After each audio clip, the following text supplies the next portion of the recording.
प्रेम की आग। गांव का नाम था रामपुर। छोटा सा, शांत, जहां सुबह सूरज की पहली किरण गेहूं के खेतों पर पड़ती और रात को चांदनी नदी के किनारे चमकती। उसी गांव में रहती थी अंजलि। उम्र बस 21 साल। गोरी, लंबी, आंखें गहरी और बाल काले घने। उसके पिता किसान थे, माँ घर संभालती। परिवार गरीब था लेकिन इज्जतदार। अंजलि सुबह सुबह नदी पर पानी भरने जाती, दिन भर खेतों में मदद करती और शाम को चूल्हे पर रोटियां सेकती। उसकी मुस्कान में एक उदासी छिपी रहती, मानो भगवान ने उसे सुंदर तो बनाया लेकिन खुशियां कम दी। एक दिन शहर से आया राहुल। रामपुर उसके दादा का पुराना हवेली वाला घर था। राहुल का पिता बड़ा बिजनेसमैन था दिल्ली में। राहुल इंजीनियरिंग पढ़कर लौटा था, थोड़ी दिन आराम करने। लंबा, गोरा, आंखों में शरारत और शरीर एथलीट जैसा। गांव वालों के लिए वो राजकुमार था। पहली मुलाकात नदी किनारे हुई। अंजलि घड़ा भर रही थी, राहुल जॉगिंग कर रहा था। उसका पैर फिसला, वो गिरती गिरती बचा। अंजलि हंस पड़ी। हंस रही हो? मैं मर जाता तो? राहुल ने शरारत से कहा। अंजलि ने घड़ा सिर पर रखते हुए कहा, शहर वाले इतने कमजोर होते हैं क्या? वो बात बढ़ी। राहुल ने मदद की, फिर रोज नदी किनारे मिलने लगे। बातें शुरू हुई। राहुल उसे शहर की चमक बताता, अंजलि गांव की शांति। धीरे धीरे उनकी बातों में गहराई आने लगी। राहुल कहता, तुम्हारी आंखों में वो सुकून है जो मुझे शहर में कभी नहीं मिला। अंजलि चुप रहती, लेकिन दिल में तूफान उठता। रातें अब उनके लिए छोटी हो गई थीं। राहुल हवेली से चुपके से निकलता। अंजलि खेतों के पीछे वाले पुराने मंदिर में इंतजार करती।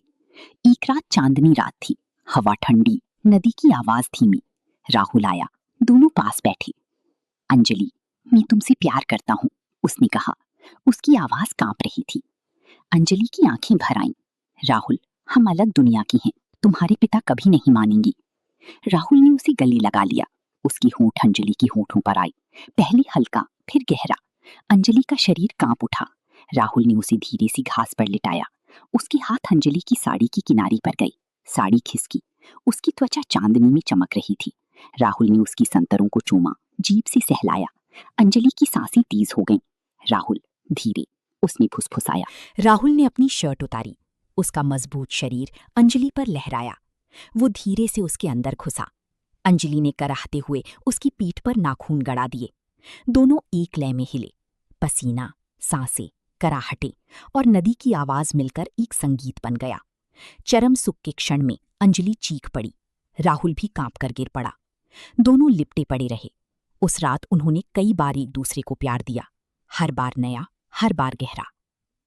दिन बीतते गए, प्रेम गहरा होता गया, लेकिन गांव में अफवाहें फैलने लगी। अंजलि की सहेली रीना ने उन्हें देख लिया था। उसने अंजलि को चेतावनी दी, सावधान रहना, राहुल के पिता बड़े कड़े हैं। एक दिन राहुल के पिता अचानक गांव आ पहुंचे। नाम था विजय सिंह। कठोर चेहरा, ताकतवर कदकाठी। उन्होंने हवेली में सब कुछ देखा। किसी ने उन्हें बता दिया कि बेटा गांव की लड़की के चक्कर में है। विजय सिंह ने राहुल को बुलाया। ये क्या बकवास है? वो किसान की बेटी? तू दिल्ली में सेटल होगा, बड़ी शादी करेगा। राहुल ने विरोध किया। पापा, मैं अंजलि से सचमुच प्यार करता हूं।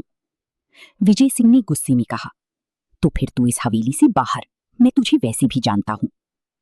राहुल चुप हो गया, लेकिन अंदर आग सुलग रही थी। अंजलि को जब पता चला तो वो रो पड़ी। मैंने कहा था ना, हम नहीं हो सकती। राहुल ने उसे गले लगाया। मैं लड़ूंगा। फिर शुरू हुआ सस्पेंस। राहुल की मां की पुरानी डायरी मिली। उसमें लिखा था कि विजय सिंह ने राहुल की असली मां को धोखा दिया था। असल में राहुल विजय सिंह का बेटा नहीं था। उसकी असली मां एक गरीब औरत थी, जिसे विजय सिंह ने इस्तेमाल किया और छोड़ दिया। राहुल सदमे में था। उसी रात अंजलि के घर पर हमला हुआ। कुछ गुंडे आए जो विजय सिंह की आदमी लगते थे। उन्होंने अंजलि के पिता को पीटा। अंजलि चीखी। राहुल वहां पहुंचा। एक्शन शुरू हुआ। राहुल ने एक गुंडे को लात मारी, दूसरे को मुक्का। गांव के कुछ जवान भी आ गए। लड़ाई हुई। राहुल घायल हो गया, लेकिन गुंडों को भगा दिया। अंजलि ने राहुल के घाव पर पट्टी बांधी। तुम मेरे लिए इतना... राहुल ने कहा, तुम मेरी जान हो। लेकिन ट्विस्ट अभी बाकी था। राहुल ने दिल्ली जाकर अपनी असली मां को ढूंढा। पता चला कि असली मां अभी जिंदा है, लेकिन बीमार। विजय सिंह ने सब कुछ छिपाया था। राहुल ने सबूत जुटाए। विजय सिंह को जब पता चला तो उसने राहुल को मारने की साजिश रची। एक रात हवेली में आग लग गई। राहुल अंदर फंस गया। अंजलि खबर सुनकर दौड़ी आई। उसने आग के बीच घुसकर राहुल को बचाया। दोनों जलते हुए लकड़ी के नीचे दब गए थे। राहुल ने अंजलि को ढकेला और खुद बाहर निकला। अस्पताल में दोनों की हालत गंभीर थी। विजय सिंह आया। पछतावा उसके चेहरे पर था। मैंने गलती की बेटा, राहुल ने कमजोर आवाज में कहा। पापा, मैं आपका बेटा नहीं हूं, लेकिन अब भी आपसे नफरत नहीं करता। विजय सिंह रो पड़ा। उसने सब कुछ कबूल किया। उसने अंजलि को स्वीकार कर लिया। कुछ महीनों बाद राहुल और अंजलि की शादी हुई। गांव में धूम थी। विजय सिंह ने खुद कन्यादान किया। प्रेम की आग सब कुछ जला सकती है, लेकिन सच्चा प्रेम सब कुछ बचा भी लेता है। जाति, अमीरी, गरीबी, झूठ और साजिशों से ऊपर उठकर जब दो दिल मिलते हैं तो भगवान भी झुक जाते हैं। गलतियों को माफ करना, सच्चाई का साथ देना और प्रेम में समर्पण ही जीवन का सबसे बड़ा सबक है।